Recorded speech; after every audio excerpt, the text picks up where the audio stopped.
서울의 심장부 강남의 스카이라인을 가르는 거대한 유리 성체들 중 하나인 라 포레스트 타워 45층. 강민혁은 통유리창 앞에 서서 막 동이 터오는 도시의 정형을 내려다보고 있었다. 회색빛 도시가 서서히 잠에서 깨어나며 옅은 주황빛으로 물드는 모습은 마치 그가 지휘하는 오케스트라의 서곡과도 같았다. 그는 이 도시의 정복자였고 이 펜트하우스는 그의 승리를 기념하는 전리품이었다.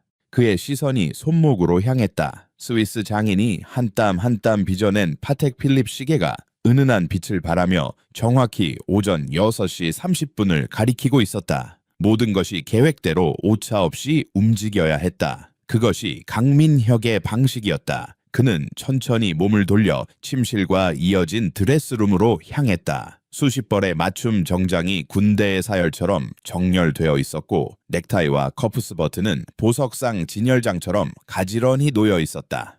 오늘 그는 가장 중요한 투자자 중 한 명인 퀘이그룹의 회장을 만날 예정이었다. 이 계약이 성사된다면 그는 단순한 유망주에서 업계의 거물로 발돋움할 수 있었다. 그는 신중하게 다크 네이비 색상의 이탈리아제 원단으로 만든 정장을 골랐다. 권위적이면서도 신뢰감을 주는 색상. 넥타이는 버건디 색상으로 포인트를 주어 그의 야망을 은근히 드러냈다. 거울 앞에 선 그는 자신의 모습을 꼼꼼히 살폈다. 머리카락 한 올 셔츠에 주름 하나까지 완벽해야 했다. 외모는 그의 갑옷이었고 그의 가장 강력한 무기였다. 여보, 아침 준비됐어요. 아내 박서연의 부드러운 목소리가 그의 완벽한 세계에 작은 파문을 일으켰다. 그는 잠시 미간을 찌푸렸다가 이내 부드러운 미소로 표정을 바꿨다. 거실로 나가자 서연이 정갈하게 차려진 아침 식탁 앞에서 그를 기다리고 있었다. 갓 구운 통밀빵과 신선한 샐러드, 그리고 그가 좋아하는 블랙커피. 서연은 언제나처럼 차분하고 단아했다. 그녀의 존재는 이 차가운 펜트하우스에 온기를 불어넣는 유일한 요소였지만 민혁에게 그 온기는 때때로 거추장스럽게 느껴졌다. 오늘 중요한 미팅이 있어서 일찍 나가봐야 해. 민혁이 자리에 앉으며 말했다. 그의 목소리에는 어떠한 감정도 실려 있지 않았다. 네, 알고 있어요. 어젯밤에도 서류 보시느라 늦게 주무셨잖아요. 너무 무리하지 마세요. 서연이 걱정스러운 눈빛으로 그를 바라봤다. 그녀의 눈에는 남편에 대한 순수한 애정과 염려가 담겨 있었다. 하지만 민혁은 그 눈빛에서 자신을 올가매는 부담감을 읽었다. 그는 샐러드를 한 입 먹으며 무심하게 말했다. 참, 어머님 기일이 다음 주던데 올해는 그냥 조용히 넘어가는 게 어때? 당신 아버지 혼자서 챙기시기도 힘들 거고 나도 요즘 정신이 없어서. 서연의 얼굴에 순간 서운한 기색이 스쳤다. 그래도 매년 챙기던 건데요. 아버지가 서운해 하실 거예요. 서운하다니, 장인어른 형편에 제사상 차리는 것도 부담일 텐데 우리가 돈이라도 두둑이 보내드리면 그걸 더 좋아하실걸. 민혁의 말에는 가시가 돋쳐 있었다. 그는 서연의 아버지를 입에 올릴 때마다 참을 수 없는 경멸감을 느꼈다. 폐지를 주어 생활하는 늙은 남자. 그의 완벽한 인생의 유일한 오점이었다. 서연과의 결혼은 SJ그룹 박진우 회장의 외동딸이라는 사실 하나만으로도 충분한 가치가 있었다. 비록 지금은 회장이 경영 일선에서 물러나고 전문 경영인 체제로 돌아가면서 그 후광이 예전 같지 않았지만 SJ그룹의 사위라는 타이틀은 여전히 매력적이었다. 하지만 그 대가로 따라온 가난한 장인어른의 존재는 그에게 지울 수 없는 족쇄와도 같았다. 아버지는 돈 때문에 그러시는 분 아니에요. 서연이 힘없는 목소리로 반박했다. 그녀는 남편과 아버지 사이에서 어떻게 행동해야 할지 항상 어려웠다. 민혁은 더 이상 이 주제로 대화를 이어가고 싶지 않다는 듯 커피를 단숨에 들이켰다. 알아서 해. 난 나간다. 그는 서연에게 눈길 한 번 주지 않고 자리에서 일어났다. 현관에서 최고급 가죽 구두를 신는 그의 등 뒤로 서연의 작은 한숨 소리가 들려왔지만 그는 애써 무시했다. 지하 주차장으로 내려간 민혁은 자신의 에마인 검은색 벤츠 S클래스에 올랐다. 부드러운 시동금과 함께 차가 미끄러지듯 주차장을 빠져나왔다. 강남의 아침은 활기찼다. 최고급 외제차들이 거리를 수놓았고 명품으로 치장한 사람들이 바쁜 걸음을 옮겼다. 그는 이 풍경의 일부라는 사실에 만족감을 느꼈다. 회사를 향해 차를 몰던 그는 문득 익숙한 동네를 지나게 되었다. 서연의 아버지가 사는 낡은 빌라촌이었다. 그는 일부러 이쪽 길을 피하곤 했지만 오늘은 출근길 교통체증 때문에 어쩔 수 없이 방향을 틀었다. 좁은 골목길로 접어들자마자 그는 인상을 썼다. 고급 아파트 단지와는 전혀 다른 풍경, 지저분한 거리 낡고 허름한 건물들. 그는 마치 다른 세상에 온 것 같은 불쾌감을 느꼈다. 바로 그때 그의 눈에 들어와서는 안 될 장면이 펼쳐졌다. 골목 어귀에서 허리를 구부정하게 굽힌 노인이 리어카를 힘겹게 끌고 있었다. 리어카에는 박스와 폐지, 헌, 옷가지들이 싼더미처럼 쌓여 있었다. 남루한 작업복 검게 그을린 얼굴 깊게 팬 주름. 누가 봐도 영락없는 폐지 줍는 노인이었다. 그리고 그 노인은 바로 그의 장인어른 박 씨였다.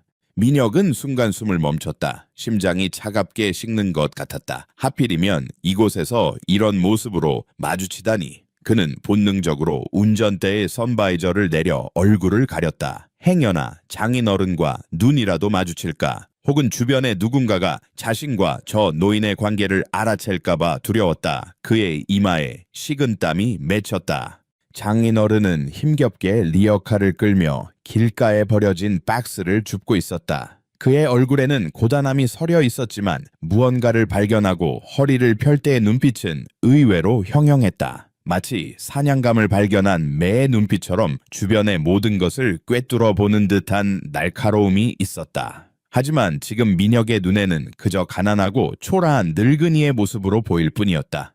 젠장 왜 하필 여기서...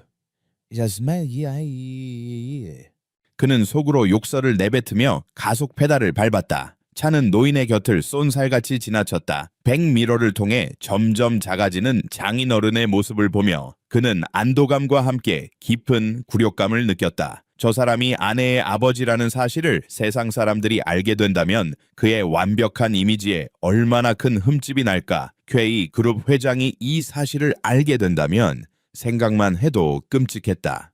그날 하루 종일 민혁은 일에 집중할 수 없었다. 아침에 본 장인어른의 모습이 잔상처럼 머릿속을 떠나지 않았다. 퀘이 그룹 회장과의 미팅에서도 그는 몇 번이나 실수를 할 뻔했다. 간신히 미팅을 끝내고 회사로 돌아온 그는 곧장 자신의 사무실로 들어가 문을 잠갔다. 그리고 분노에 차 서연에게 전화를 걸었다.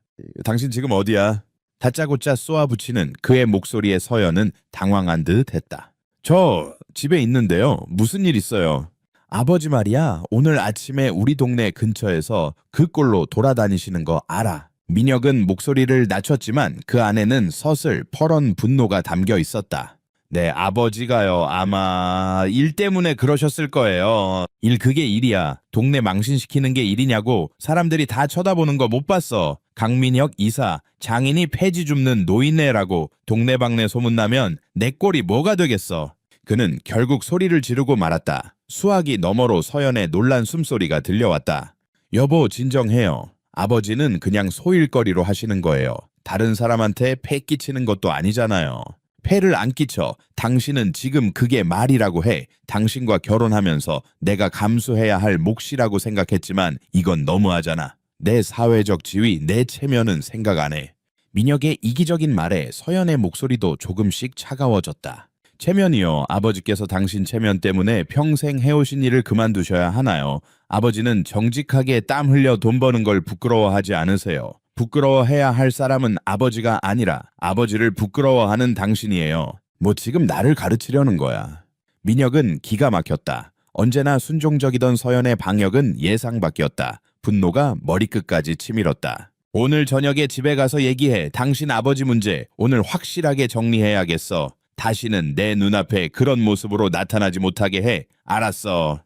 그는 일방적으로 전화를 끊어버렸다. 서재의 고급 가죽 의자에 몸을 파묻은 그는 거칠게 숨을 몰아쉬었다. 첫 번째 균열이었다. 그의 완벽하게 통제되던 삶에, 그리고 아내와의 관계에 생긴 명백한 균열. 그리고 그 원인은 지긋지긋한 가난의 상징, 바로 장인어른이었다. 그는 결심했다.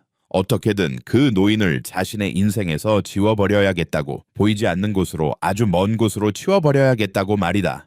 한편 낡은 빌라촌의 골목길에서 박 씨는 묵묵히 자신의 일을 계속하고 있었다. 그는 아까 자신을 스쳐 지나간 검은색 세단을 똑똑히 보았다. 매끄러운 차체, 값비싼 엠블럼, 그리고 운전석에서 순간적으로 보인 사위의 당황한 얼굴까지도 그의 입가에 희미하고 씁쓸한 미소가 떠올랐다. 그의 눈은 더 이상 평범한 노인의 눈이 아니었다. 수십 년간 수많은 인간 군상을 겪으며 단련된 거대 제국의 회장 박진우의 눈빛이었다.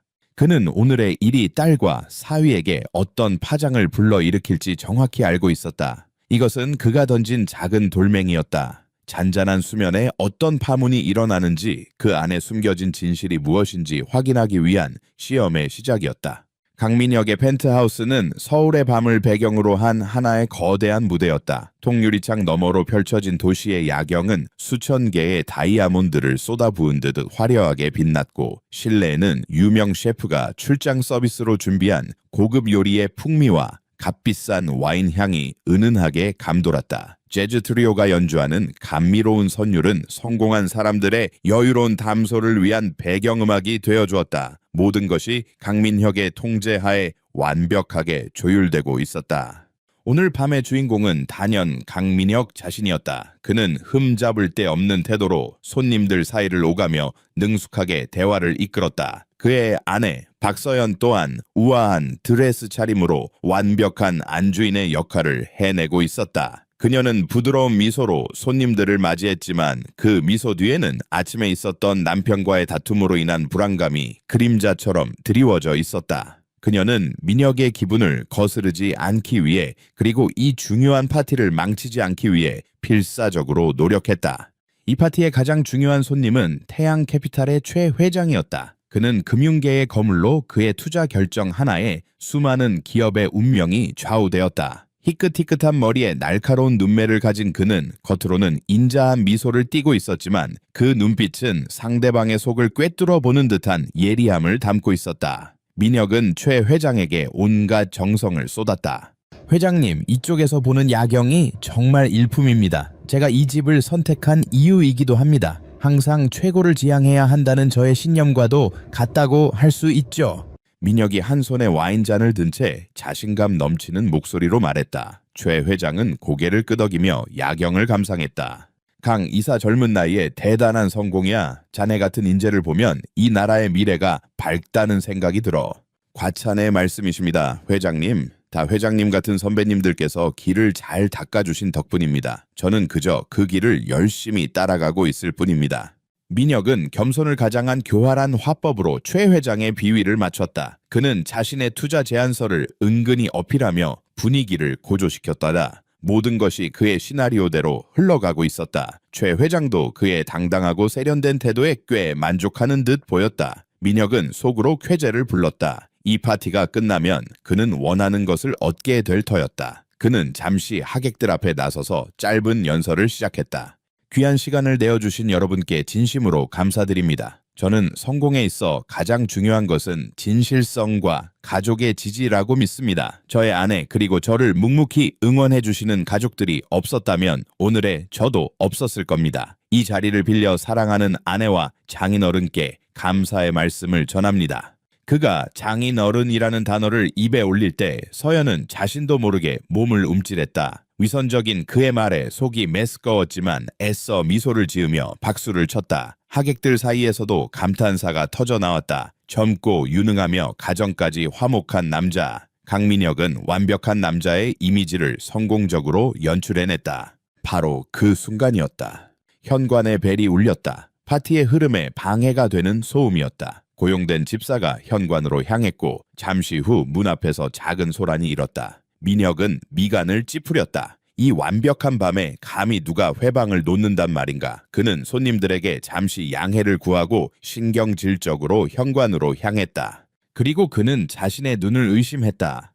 눈부신 대리석 현관 위에 있어서는 안 될 한 남자가 서 있었다. 흙먼지가 묻은 낡은 작업복 기름때와 땀으로 얼룩진 모자, 그리고 그의 손에 들린 구겨진 종이봉투. 문 밖에는 그의 분신과도 같은 낡은 리어카가 어둠 속에서 흉물스럽게 서 있었다. 박씨, 그의 장인어른이었다. 민혁의 머릿속이 하얗게 비는 것 같았다. 심장이 바닥으로 곤두박질쳤다. 하객들의 시선이 조금씩 현관 쪽으로 쏠리고 있었다. 특히 최 회장의 호기심 어린 눈빛이 그의 등 뒤에 와서 꽂히는 것이 느껴졌다. 공포와 분노가 동시에 치밀어 올랐다. 그는 최대한 빠르고 조용히 이 상황을 수습해야 했다. 아버님, 여긴 어쩐 일이세요? 지금은 좀 곤란한데. 그의 목소리는 분노를 억누르느라 심하게 떨리고 있었다. 장인어른은 이런 긴박한 분위기를 전혀 감지하지 못하는 듯 해맑게 웃으며 손에 든 종이봉투를 내밀었다. 우리 사위 바쁜가 보구만. 다름이 아니라 우리 서연이가 요즘 기침을 좀 하는 것 같아서 내가 직접 산에 가서 캔 도라지 일세 목에 아주 좋아. 이거라도 좀 다려 먹이라고. 노인의 목소리는 순수하고 정직했다. 그 안에는 오직 딸을 걱정하는 아버지의 마음만이 담겨 있었다. 하지만 민혁의 귀에는 그 목소리가 자신의 인생을 파멸시키는 사이렌처럼 들렸다. 그의 시야에 최 회장의 모습이 들어왔다. 최 회장은 흥미로운 연극을 관람하는 듯한 표정으로 이쪽을 지켜보고 있었다. 그 순간 민혁의 이성의 끈이 끊어지고 말았다. 공포는 잔인함으로 변모했다. 제가 여기 함부로 찾아오지 말라고 말씀드렸을 텐데요. 제 인생을 망치고 싶으세요. 그 꼴이 뭡니까? 냄새나는 옷에 흙투성이, 손은 또 뭐고요? 당장 나가세요. 여긴 아버님이 오실 곳이 아닙니다. 민혁은 장인의 팔을 거칠게 잡아 끌며 그를 밖으로 밀어내려 했다. 그의 목소리는 처음에는 거친 속삭임이었지만 이내 통제불능의 고함으로 변했다. 아버지, 여보 지금 뭐 하는 거예요? 소란을 듣고 달려온 서연이 경악하며 소리쳤다. 그녀는 남편의 잔인한 모습과 모욕감에 상처받은 아버지의 얼굴을 번갈아 보며 어쩔 줄 몰라 했다. 그녀는 민혁의 팔을 붙잡고 아버지가 내민 종이봉투를 받으려 했다. 아버지가 널 위해 가져오신 거잖아. 왜 이래? 정말. 바로 그때였다. 민혁은 서연의 손을 뿌리치고 장인어른의 손에 들린 종이봉투를 세게 후려쳤다. 잭! 날카로운 파열음과 함께 종이봉투가 터지면서 잘 말린 도라지 뿌리들이 새하얀 대리석 바닥 위로 어지럽게 흩어졌다. 파티장 안의 모든 음악과 대화가 순간 멎었다. 수십 명의 하객들이 숨을 죽인 채 이 충격적인 광경을 지켜보았다. 민혁은 이성을 잃고 악을 썼다. 이딴 더러운 것 따위 필요 없다고. 당신 쓰레기나 챙겨서 당장 사라져. 다시는 나를 사위라고 부르지도 마. 정적이 흘렀다. 그 어떤 소음보다도 무거운 침묵이 펜트하우스를 가득 채웠다. 하객들은 믿을 수 없다는 표정으로 서로 눈치만 살폈다. 최 회장의 얼굴에서는 미소가 사라진 지 오래였다. 그의 눈에는 경멸과 실망의 빛이 역력했다. 장인어른 박 씨는 아무 말도 하지 않았다. 그는 사위를 노려보지도 분노하지도 않았다. 그저 깊이를 알 수 없는 슬픔과 연민이 담긴 눈으로 민혁을 잠시 바라볼 뿐이었다. 그 눈빛은 그 어떤 욕설보다도 날카롭게 민혁의 심장을 찔렀다. 그리고 그는 천천히, 아주 천천히 무릎을 꿇었다. 주름진 손으로 바닥에 흩어진 도라지 뿌리를 하나하나 정성스럽게 줍기 시작했다. 흐느끼는 딸의 모습에도 주변의 수군거림에도 아랑곳하지 않았다. 그의 동작은 침착하고 기품이 있었다. 마치 더러워진 보석을 닦는 장인처럼.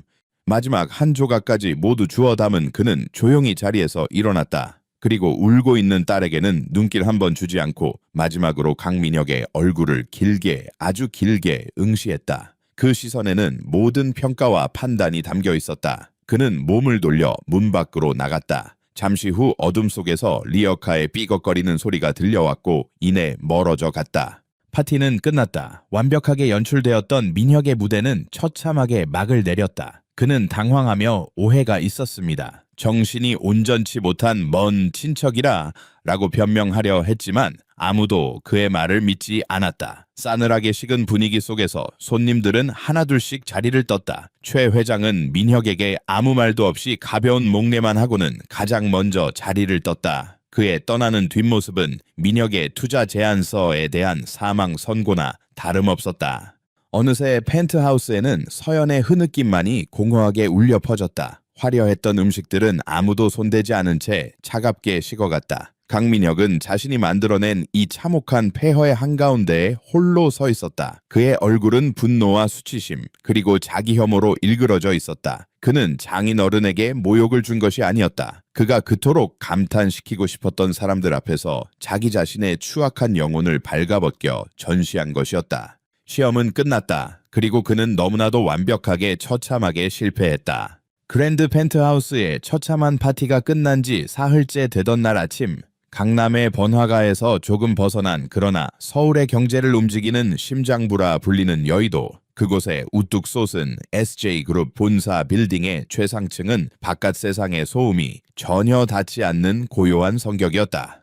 박진우 회장은 더 이상 흙먼지 묻은 작업복을 입고 있지 않았다. 그는 군더더기 없는 디자인의 짙은 회색 정장을 입고 거대한 원목 책상 뒤에 앉아 있었다. 등 뒤의 통유리창으로는 유유히 흐르는 한강과 서울의 정영이 한 폭의 그림처럼 펼쳐져 있었다. 그의 얼굴에서는 폐지 줍는 노인의 고단함이나 소박함을 찾아볼 수 없었다. 수십 년간 거친 비즈니스의 세계를 헤쳐나오며 다져진 냉철함과 강철 같은 의지, 그리고 모든 것을 꿰뚫어 보는 듯한 날카로운 통찰력만이 존재했다. 그는 다시 거대 제국의 군주 박진우의 모습으로 돌아와 있었다. 책상 위에는 단 하나의 서류 파일이 놓여 있었다. 그가 지난 3년간 평범한 노인으로 살면서 잊고 지냈던 세상의 언어로 쓰인 보고서였다. 그는 인터폰의 버튼을 눌렀다. 조 실장 들어오게. 잠시 후 소리 없이 문이 열리고 50대 중반의 한 남자가 들어섰다. 단정하게 빗어넘긴 머리 얼굴의 반을 가리는 안경, 그리고 감정을 전혀 읽을 수 없는 무표정한 얼굴. 그는 박진우 회장이 맨손으로 SJ그룹을 일구던 시절부터 함께 해온 신복 조정훈 실장이었다. 그는 회장의 그림자이자 가장 날카로운 칼이었다. 회장님 부르셨습니까? 조 실장이 고개를 숙였다. 박진우는 손짓으로 그에게 맞은편 의자를 권했다. 3년 만인가 이 의자에 다시 앉아보는 것이. 박진우가 나지막이 말했다. 그의 목소리에는 복잡한 감정이 서려 있었다. 3년 전 아내가 세상을 떠난 후 그는 모든 것을 내려놓았다. 딸 서연이 평범한 행복을 찾길 바랐고, 그래서 자신도 평범한 늙은이로 살아가고자 했다. 하지만 그 결과는 참혹했다. 지난 며칠간 내가 헛된 꿈을 꾸었다는 생각이 들었네. 회장님, 내 딸을 지키기 위해 온실을 만들었는데 그 안에 독사를 들인 것은 나 자신이었어. 박진우의 눈빛이 차갑게 빛났다. 그는 책상 위의 파일을 조 실장 앞으로 밀었다. 파일의 표지에는 강민혁 이사 관련 예비조사 보고서라고 적혀 있었다. 조 실장은 이미 모든 상황을 파악하고 있었다. 회장이 다시 자신을 불렀을 때 무언가 잘못되었음을 직감했다. 이것만으로는 부족해. 이건 겉핥기에 불과해. 박진우의 목소리는 얼음장처럼 차가웠다. 조 실장 강민혁 이사에 대해 알아보게. 자금 흐름, 개인적인 채무, 주변 평판, 여자 문제까지 그의 인생 밑바닥에 깔린 먼지 한 톨까지 남김없이 털어내. 단 우리가 알아본다는 흔적을 절대 남겨선 안 돼. 서연이는 아무것도 알아서는 안 되네. 알겠습니다, 회장님. 즉시 착수하겠습니다. 조 실장은 짧게 대답하고 자리에서 일어났다. 그의 눈빛에는 한치의 망설임도 없었다. 회장의 명령은 그에게 법이었다. 그가 조용히 사무실을 나간 후 박진우는 다시 의자에 깊숙이 몸을 묻었다. 시험은 끝났다. 이제부터는 심판의 시간이었다. 그는 딸을 아프게 한 대가를 반드시 치르게 할 생각이었다. 같은 시각 강민혁은 자신의 사무실에서 지옥 같은 시간을 보내고 있었다. 파티가 끝난 후 모든 것이 엉망이 되어버렸다. 그는 수십 번이나 태양캐피탈의 최 회장에게 전화를 걸었지만 최 회장은 전화를 받지 않았다. 비서를 통한 메시지에도 답이 없었다. 투자를 약속했던 다른 이들도 하나둘씩 등을 돌리기 시작했다. 파티에서 그가 보여준 추악한 모습에 대한 소문이 암암리에 퍼져나가고 있었다. 빌어먹을. 그는 책상 위에 서류를 집어 던졌다. 모든 것이 그 늙은이 때문이었다. 그 늙은이만 아니었다면 그의 완벽했던 계획은 순조롭게 진행되었을 것이다. 그는 자신의 잘못을 인정하기는커녕 모든 책임을 장인에게 돌리며 분노를 키웠다. 엎친 데 덮친 격으로 사채업자들의 독촉 전화가 빗발치기 시작했다. 그는 회사의 자금을 유용하고 위험한 선물 거래에 투자했다가 막대한 손실을 입은 상태였다. 최 회장의 투자는 그가 기댈 수 있는 마지막 동아줄이었다. 그런데 그 동아줄이 눈앞에서 끊어져 버린 것이다. 그는 초조함에 손톱을 물어뜯었다. 어떻게든 이 위기를 돌파해야 했다. 그날 밤 그는 무거운 발걸음으로 집으로 돌아왔다. 펜트하우스는 차갑게 식어 있었다. 서연은 소파에 앉아 무릎을 감싸 안은 채 창밖을 보고 있었다. 그녀의 뒷모습은 너무나도 작고 위태로워 보였다. 민혁은 마른 침을 삼키고 그녀에게 다가갔다. 서연아. 서연은 대답이 없었다. 그녀와 그 사이에는 보이지 않는 거대한 벽이 세워져 있었다. 그는 어색하게 그녀의 옆에 앉았다. 그날 밤 일은 미안해. 내가 스트레스가 너무 심해서 그랬어. 당신도 알잖아. 내가 얼마나 중요한 프로젝트를 앞두고 있었는지. 우리 가족의 이미지를 지키고 싶었을 뿐이야. 그의 사과는 진심이 아니었다. 상황을 수습하고 아내를 다시 자신의 통제해 두기 위한 계산된 행동이었다. 서연이 천천히 고개를 돌려 그를 바라보았다. 그녀의 눈은 퉁퉁 부어 있었고 그를 향한 시선에는 깊은 실망과 경멸이 담겨 있었다. 우리 가족 아니면 당신의 이미지. 그녀의 차가운 목소리가 민혁의 가슴에 비수처럼 꽂혔다. 아버지는 단 한 번도 당신을 부끄럽게 한 적 없어. 당신이 아버지를 부끄러워했을 뿐이지. 난 이제 당신이 어떤 사람인지 알 것 같아. 서연아, 제발 나가. 오늘은 당신 얼굴 보고 싶지 않아. 서연은 다시 창밖으로 고개를 돌려버렸다. 그들의 사이에 흐르는 냉기는 서울의 겨울바람보다도 차가웠다. 민혁은 더 이상 아무 말도 할 수 없었다. 아내의 마음이 돌아섰음을, 그리고 자신의 입지가 위태로워졌음을 뼈저리게 느꼈다. 그 후 며칠 동안 조정훈 실장에 보이지 않는 그물은 강민혁의 주변을 촘촘하게 조여 들어갔다. 어두운 오피스텔 방 수십 개의 모니터 앞에서 한 천재 해커가 강민혁의 모든 금융거래 기록을 추적하고 있었다. 그의 회사 계좌에서 빠져나가 정체불명의 페이퍼 컴퍼니로 흘러들어간 자금의 흐름이 붉은 선으로 화면 위에 그려졌다. 허름한 뒷골목 한 사설 탐정이 잠복한 차 안에서 망원 렌즈로 강민혁이 악명 높은 사채업자와 접촉하는 장면을 촬영하고 있었다. 사진 속 민혁의 얼굴은 절박함과 굴욕감으로 일그러져 있었다. 조용한 카페 조 실장은 강민혁의 회사에서 부당하게 해고당한 전직 재무팀장을 만나고 있었다. 그는 민혁의 분식 회계와 자금 횡령에 대한 결정적인 증언과 증거 자료를 확보했다. 모든 정보는 실시간으로 조 실장에게 보고되었고 그는 그것들을 한치의 오차도 없이 정리하여 하나의 완벽한 보고서로 만들어냈다.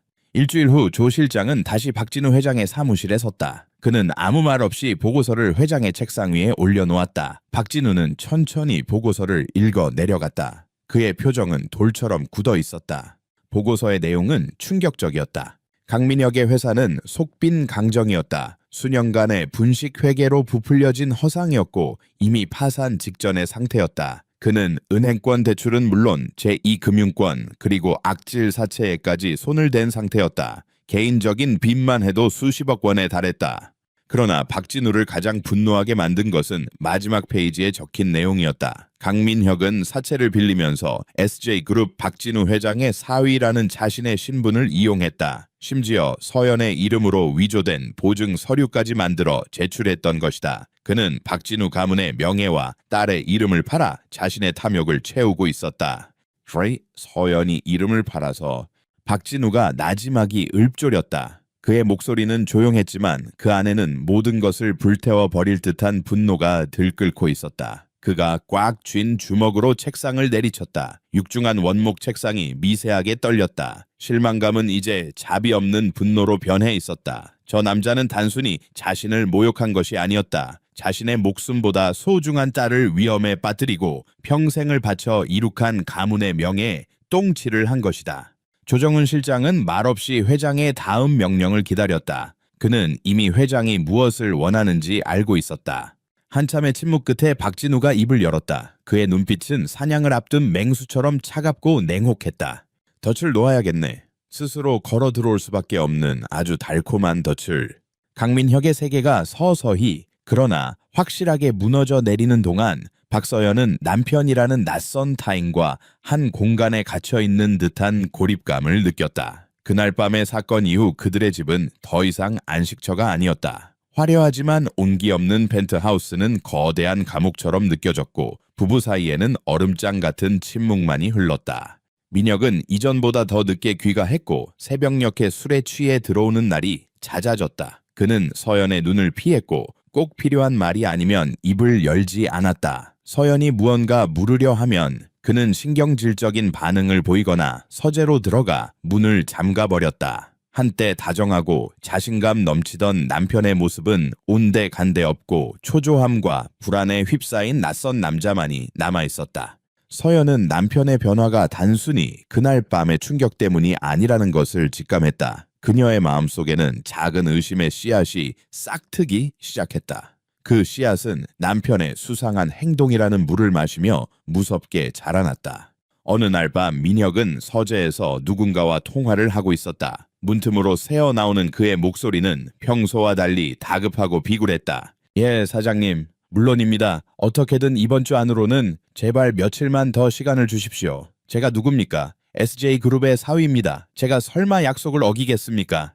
SJ그룹의 사위. 서연은 그 단어에 심장이 쿵 하고 내려앉는 것을 느꼈다. 그는 지금 아버지의 이름을, 가문의 명예를 팔아 무언가를 무마하려 하고 있었다. 그녀는 차마 문을 열고 들어갈 용기가 나지 않았다. 그저 차가운 복도에 서서 부들부들 떨리는 손으로 자신의 입을 막을 뿐이었다.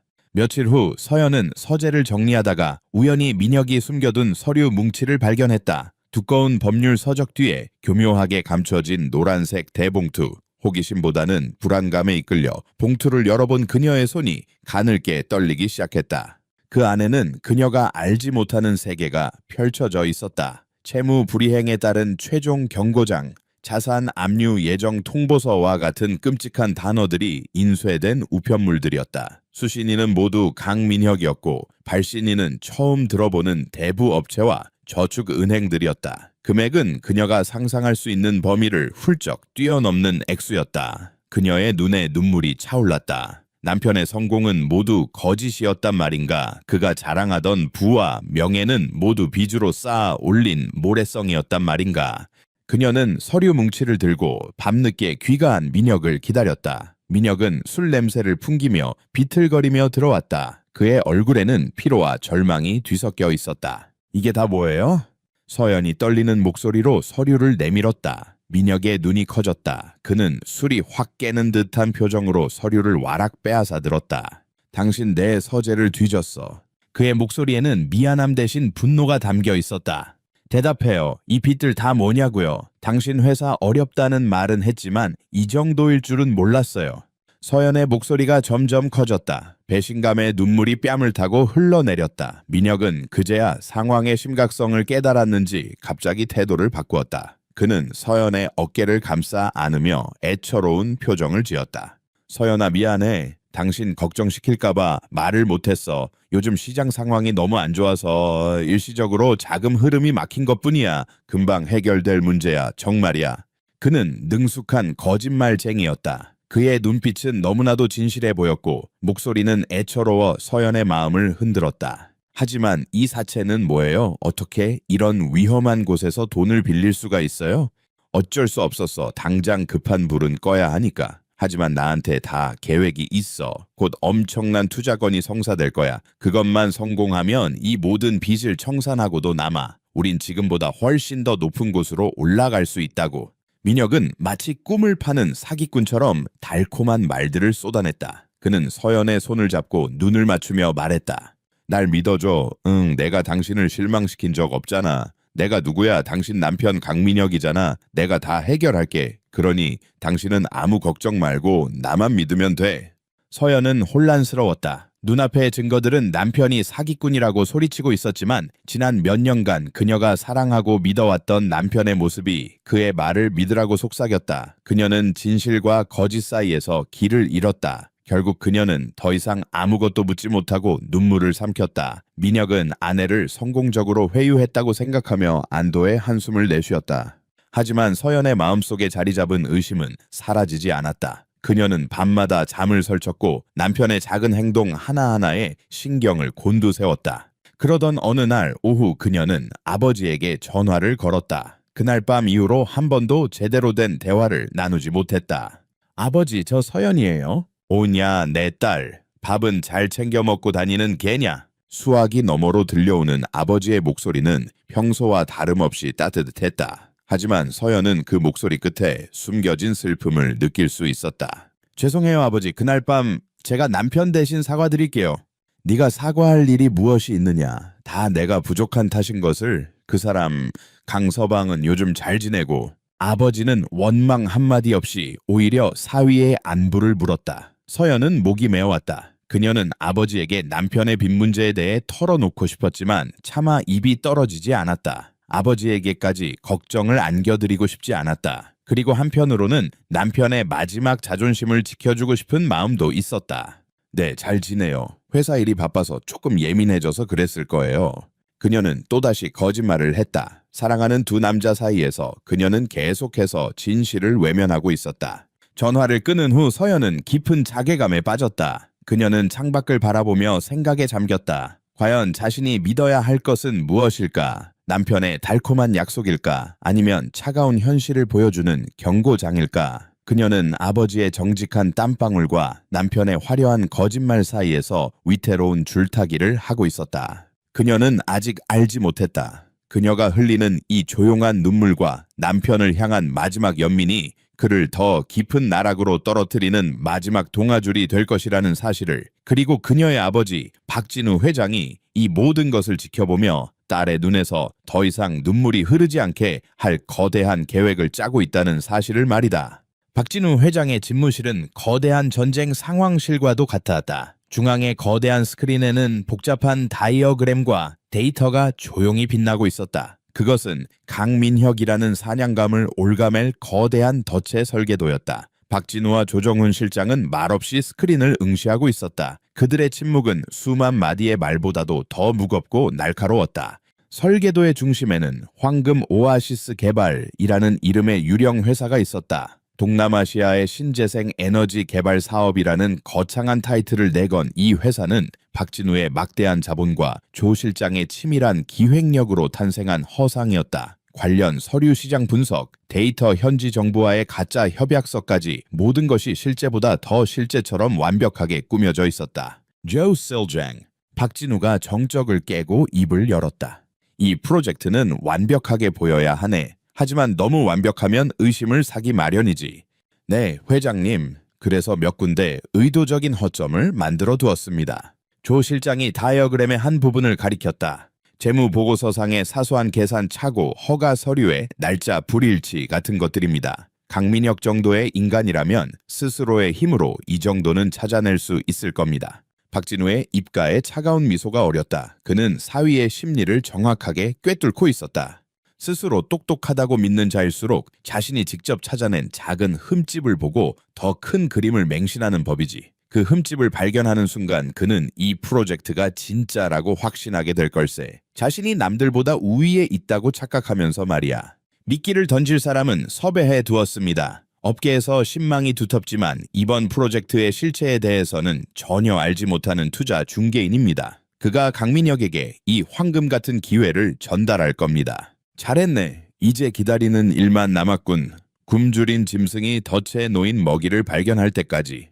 박진우는 다시 창밖으로 시선을 돌렸다. 그의 눈에는 한치의 동정심도 없었다. 이것은 딸의 눈물을 닦아주기 위한 아버지의 성전, 쉔짠이었다. 그로부터 며칠 후 절망의 늪에서 허우적거리던 강민혁에게 한 줄기 빛이 비치는 듯했다. 평소 안면이 있던 투자 중개인으로부터 솔깃한 제안을 받은 것이다. 강 이사님, 이건 정말 대박입니다. 동남아 신재생 에너지 개발 사업인데 초기 투자자 그룹에서 한국 측 파트너를 찾고 있습니다. 강 이사님처럼 젊고 야망 있는 분에게는 하늘이 내린 기회라고요.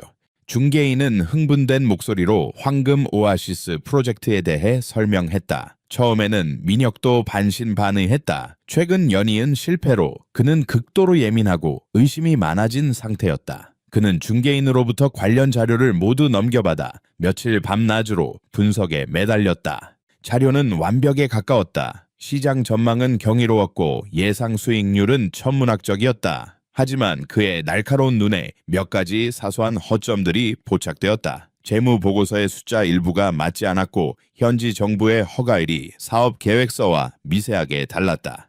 그 순간 민혁의 심장이 거세게 뛰기 시작했다. 그는 이것이 함정일지도 모른다는 생각 대신 자신이 남들은 보지 못하는 것을 발견했다는 희열에 휩싸였다. 멍청한 놈들, 이런 실수를 하다니. 하지만 나에게는 오히려 기회야. 그는 이 작은 흠집들을 통해 자신이 이 프로젝트를 완벽하게 통제할 수 있다고 착각했다. 박진우 회장이 예측한 그대로였다.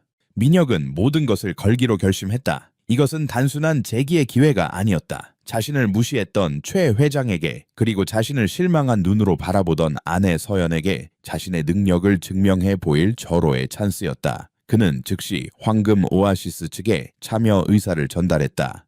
답은 신속하게 돌아왔다. 파트너십의 조건으로 거액의 초기 투자금을 요구했다. 그가 가진 모든 것을 쏟아부어도 턱없이 부족한 금액이었다. 사채업자들의 압박은 날이 갈수록 심해지고 있었다. 그에게 남은 마지막 자산은 서연과 공동 명의로 된 그랜드 펜트하우스뿐이었다. 그날 밤 민혁은 비장한 각오로 아내 앞에 섰다. 그는 프로젝트에 대한 장밋빛 미래를 펼쳐 보이며 집을 담보로 대출을 받아야 한다고 설득했다. 서연아, 이게 마지막이야. 이 프로젝트만 성공하면 우리 빚 다 갚고 지금보다 10배, 100배는 더 잘 살 수 있어. 이건 내 인생 최대의 기회야. 하지만 서연의 반응은 차가웠다. 그녀는 이미 남편의 말을 믿지 않았다. 더 이상은 못 믿겠어요. 당신이 하는 말 이제는 어떤 게 진실이고 어떤 게 거짓인지 모르겠어요. 이건 사업이 아니라 도박이잖아요. 우리 마지막 남은 보금자리까지 걸어야 하는 그런 도박은 할 수 없어요. 그녀의 단호한 거절에 민혁은 절망했다. 그는 애원도 해보고 화도 내보았지만 서연의 마음은 돌처럼 단단했다. 시간은 흘러가고 투자금을 입금해야 할 마감일은 코앞으로 다가왔다. 결국 강민혁은 넘어서는 안 될 선을 넘기로 결심했다. 그날 새벽 서연이 깊이 잠든 것을 확인한 그는 서재로 들어가 문을 잠갔다. 그는 서랍 깊숙한 곳에서 서연의 인감 도장을 찾아냈다. 그리고 과거 서연이 썼던 편지들을 꺼내 그녀의 서명을 몇 번이고 연습하기 시작했다. 그의 손은 가늘게 떨렸고 등줄기에는 식은땀이 흘렀다. 이건 우리 미래를 위한 거야. 서연이도 나중에 다 이해해 줄 거야.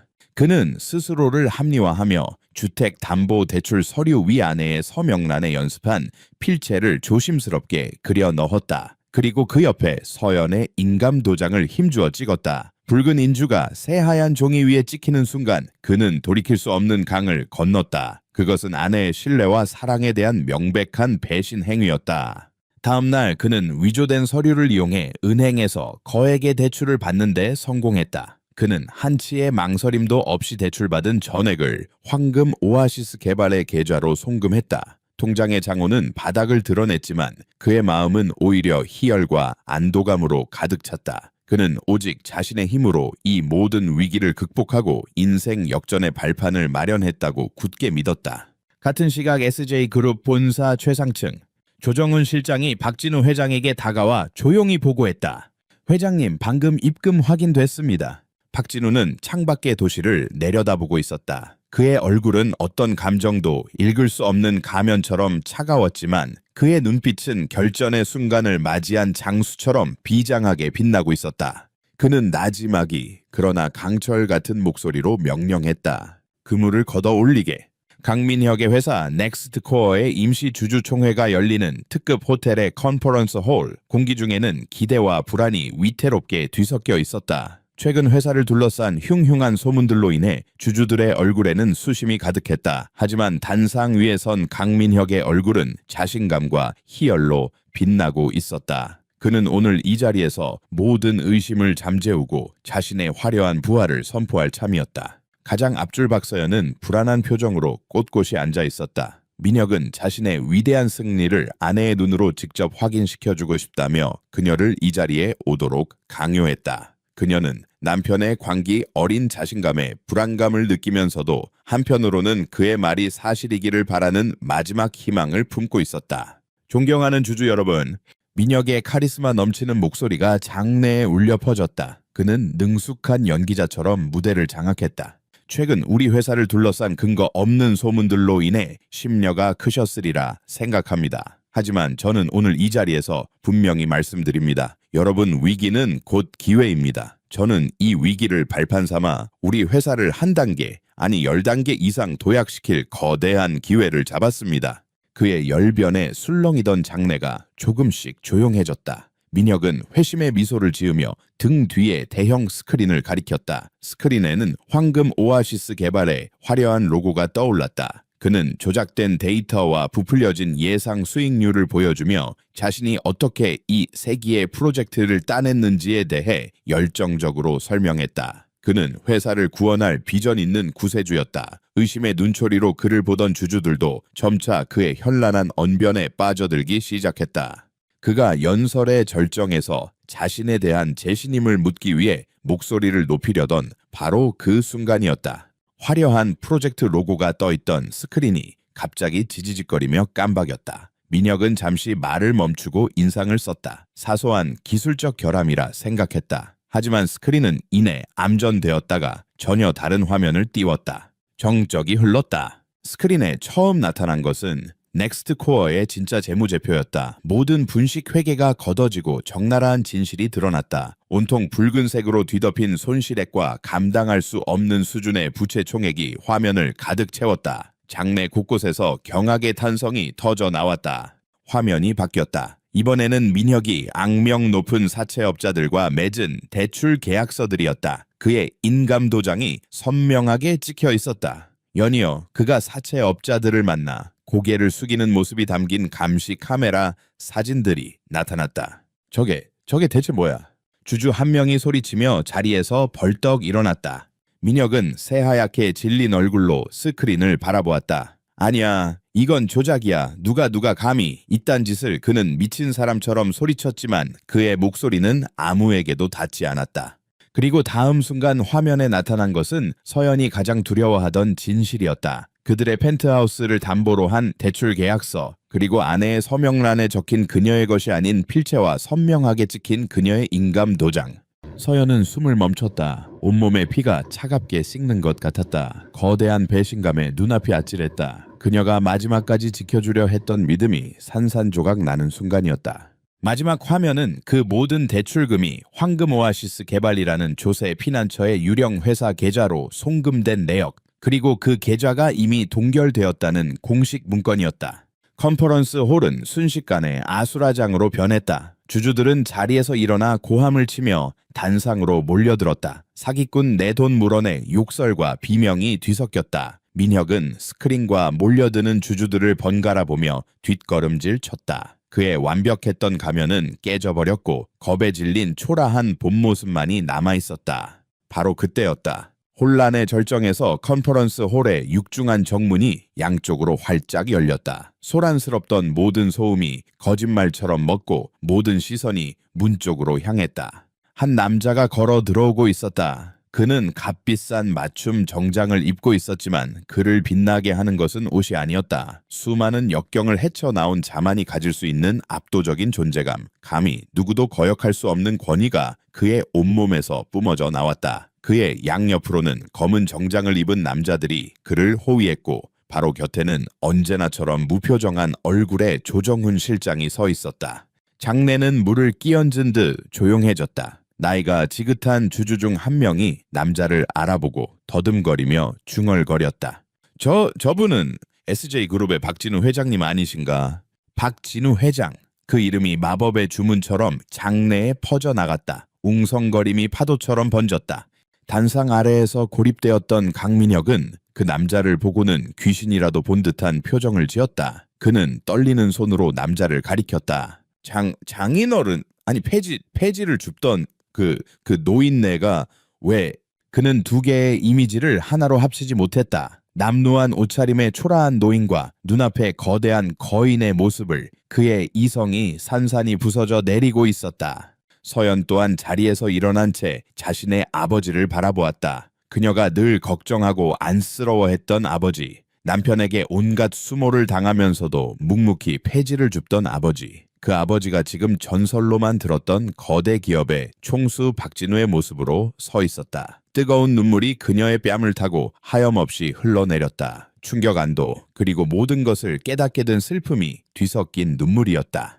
박진우는 단상으로 올라가지 않았다. 그는 그저 주주들 앞에 서서 났지만 장내의 모든 사람에게 똑똑히 들리는 목소리로 말했다. 강민혁 씨가 여러분에게 보여준 미래는 신기루에 불과합니다. 그리고 그는 그 신기루를 만들기 위해 내 딸과 SJ그룹의 명예를 팔았습니다. 그의 시선이 무너져 내리는 사위에게로 향했다. 얼음처럼 차가운 그 시선은 비수가 되어 민혁의 심장에 박혔다. 제인의 연극은 이제 끝났네. 그 마지막 한마디는 사형 선고와도 같았다. 강민혁은 다리에 힘이 풀린 채 그대로 바닥에 주저앉았다. 그는 어린아이처럼 흐느끼며 알아들을 수 없는 말을 중얼거렸다. 그 순간 문 밖에서 대기하고 있던 검사와 수사관들이 조용히 들어와 그의 양팔을 붙잡았다. 연극은 정말로 끝이 났다.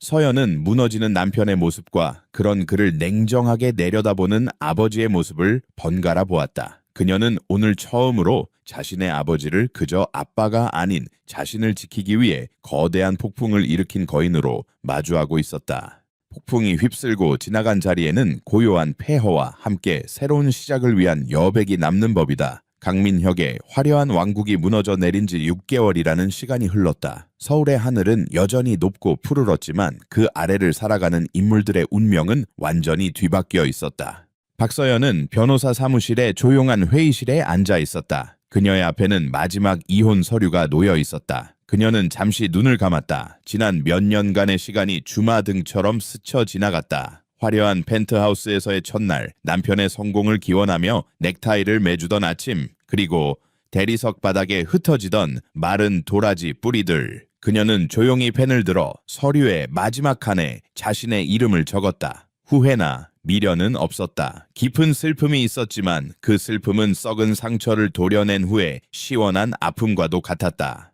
강민혁은 법의 심판을 피하지 못했다. 사기 횡령 사문서 위조. 그가 저지른 모든 죄는 명백했고 그는 결국 차가운 법정에서 징역 7년형을 선고받았다. 한때 서울의 밤을 지배하던 야심 넘치던 젊은 사업가는 이제 죄수복을 입은 초라한 한 명의 남자로 전락했다. 가끔 교도소의 TV 뉴스에서 SJ그룹의 소식이 나올 때면 그는 텅 빈 눈으로 화면을 응시하다가 이내 고개를 떨구었다고 한다. 그가 그토록 경멸하고 없애버리고 싶었던 장인어른의 세계는 여전히 건재했고 오히려 그의 몰락을 비웃듯 더욱 번창하고 있었다. 서연은 강남의 펜트하우스를 처분하고 한강이 내다보이는 작은 아파트로 이사했다. 화려함은 없었지만 집안 곳곳에는 그녀가 좋아하는 책과 직접 그린 그림, 그리고 따스한 햇살이 가득했다. 그녀는 민혁의 아내로 살면서 잊고 지냈던 자기 자신을 되찾아가고 있었다. 봉사활동을 시작했고 오랫동안 손 놓았던 붓을 다시 잡았다. 거짓과 위선으로 가득했던 세상에서 벗어나자 비로소 진정한 삶의 가치들이 보이기 시작했다. 어느 맑은 가을날 오후 그녀는 아버지와 함께 서울 근교의 작은 수목원을 찾았다. 박진우 회장은 다시 평범한 아버지의 모습으로 돌아와 있었다. 값비싼 정장 대신 편안한 면바지 차림이었고 그의 얼굴에는 냉철한 기업가의 모습 대신 딸을 향한 따뜻한 미소만이 가득했다. 두 사람은 낙엽이 깔린 오솔길을 나란히 걸었다. 한참 동안 침묵이 흘렀다. 먼저 입을 연 것은 서연이었다. 아버지. 그래, 내 딸. 왜 그렇게까지 하셨어요? 처음부터 저에게 모든 걸 말씀해 주실 수도 있었잖아요. 민혁 씨의 빚 문제나 아버지께서 모든 걸 알고 계시다는 사실을요. 이것은 그녀가 오랫동안 마음속에 품어왔던 질문이었다. 박진우는 잠시 걸음을 멈추고 딸의 눈을 마주 보았다. 그의 눈빛에는 깊은 슬픔과 사랑이 담겨 있었다. 서연아, 만약 내가 너에게 그 모든 것을 말로 전했다면 너는 온전히 믿을 수 있었겠느냐? 아니, 설령 믿었다 하더라도 마음 한구석에는 남편을 향한 연민이나 내가 조금만 더 잘했더라면 하는 미련이 남았을 게다. 어쩌면 너는 나를 원망하고 그 사람을 감쌌을지도 모르지. 그의 말은 사실이었다. 서연은 부정할 수 없었다. 사람의 본성은 말이 아니라 행동으로 증명되는 것이다. 나는 네가 스스로 진실을 마주하고 그 절망 속에서도 스스로의 힘으로 일어설 수 있는 강한 아이가 되길 바랐다. 다른 누구도 아닌 너 자신의 판단으로 그 사람을 끊어내길 원했다. 그는 딸의 손을 따뜻하게 잡았다. 주름진 그의 손에서 아버지의 세월과 사랑이 느껴졌다. 하지만 아비의 욕심 때문에 내 딸을 너무나 아프게 했구나. 그 끔찍한 연극의 한가운데에 너를 세워두고 가장 큰 상처를 받게 만들었어. 미안하다. 정말 미안하다, 나의 딸아. 아버지의 사과에 서연은 끝내 눈물을 터뜨렸다. 그것은 원망의 눈물이 아니었다. 자신을 위해 기꺼이 폐지 줍는 늙은이가 되었던 아버지 자신을 지키기 위해 거대한 폭풍을 일으켰던 아버지의 그 깊은 사랑을 온전히 이해하게 된 데서 오는 감사의 눈물이었다. 그녀는 아버지의 품에 안겨 한참을 울었다. 부녀는 그렇게 서로의 상처를 보듬고 더 단단한 신뢰와 사랑을 확인했다. 시간이 흘러 첫눈이 내리던 겨울날 서연은 아버지의 낡은 빌라를 찾아갔다. 아버지는 여전히 그 집을 처분하지 않고 있었다. 리어카는 창고에 그대로 있었고 마당 한 구석에는 박스들이 가지런히 쌓여 있었다. 아직도 이걸 모으시는 거예요. 서연이 웃으며 물었다. 박진우는 쑥스러운 듯 머리를 긁적였다. 허허, 이젠 버릇이 됐나 보다. 땀 흘려 무언가를 얻는다는 게 얼마나 정직하고 귀한 일인지 잊지 않으려고 그런다. 두 사람은 툇마루에 앉아 따뜻한 차를 마셨다. 서연은 자신의 계획을 조심스럽게 털어놓았다. 아버지, 저 작은 재단을 하나 만들고 싶어요. 제이든, 네, 저처럼 배우자의 거짓말로 인해 고통받는 사람들을 돕고 싶어요. 법률적인 지원도 해주고 심리 상담도 해주면서요. 제가 겪었던 아픔이 다른 누군가에게는 희망이 될 수도 있을 것 같아요. 박진우는 말없이 딸을 바라보았다. 시련은 그녀에게서 많은 것을 앗아갔지만 동시에 그녀를 비교할 수 없을 만큼 강하고 자비로운 사람으로 성장시켰다. 그는 조용히 고개를 끄덕였다. 네가 원하는 일이라면 아버지는 언제나 네 뒤에 있을 게다. 그는 더 이상 딸의 인생에 온실을 만들어주려 하지 않았다. 그저 그녀가 스스로의 힘으로 세상을 향해 나아갈 때 든든한 바람막이가 되어주면 좋겠다. 이야기는 그렇게 끝을 맺는다. 거대한 폭풍은 한 남자의 거짓된 왕국을 무너뜨렸지만 한 여인을 진정한 의미의 성숙한 인간으로 다시 태어나게 했다. 박진우 회장과 그의 딸 박서연은 화려한 부와 명예가 아닌 진실한 인격과 서로를 향한 굳건한 사랑이야말로 세상에서 가장 소중한 자산임을 증명해 보였다. 차가운 겨울 하늘 아래 부녀는 서로를 마주보며 따뜻하게 미소 지었다. 그들의 머리 위로 세상의 모든 더러움을 정화하듯 하얀 눈이 소복이 내리고 있었다. 폭풍이 지나간 자리에 고요하고 찬란한 아침이 밝아오고 있었다.